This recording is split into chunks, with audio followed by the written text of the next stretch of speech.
Robin asks, why have different flavors of SegWit addresses? My wallets now give me the option to pick from either legacy, Fetch32, or P2SH addresses.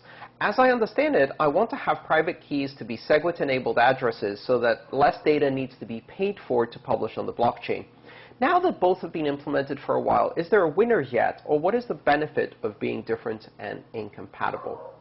It's not really a matter of winner or better. It's really a historical progression.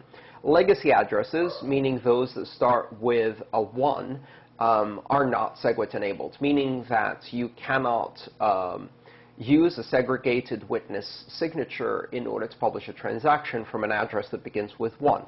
And that's going to increase the fees that you have to pay to make a transaction, pay a transaction from an address that starts with 1. The second class of addresses you mentioned are P2SH. P2SH are addresses that start with a 3.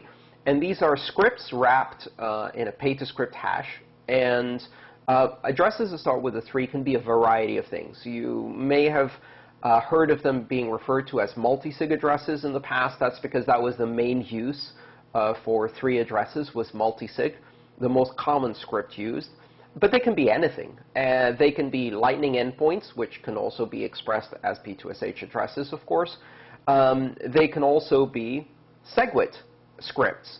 And if they're SegWit scripts, that particular formulation is called P2SH wrapped P2WPKH, or to break that up a bit, that's a pay-to-witness public key hash, which is a native witness address or SegWit address, wrapped inside a script and expressed as a pay-to-script hash, which is why it has a 3 and it looks like an old multi-sig address. And these are kind of a bridge. These are addresses that can be recognized by any wallet without any upgrade.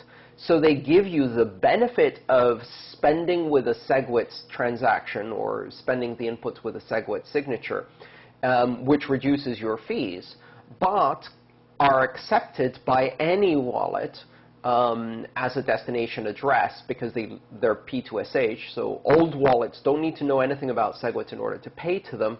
And that makes it easier to upgrade to SegWit transactions without having to expect everybody to upgrade their wallets. But that comes at a price. And the price is because you have the script wrapping, the P2SH wrapping, it makes the signatures a bit larger, quite a bit larger, in fact, than native SegWits.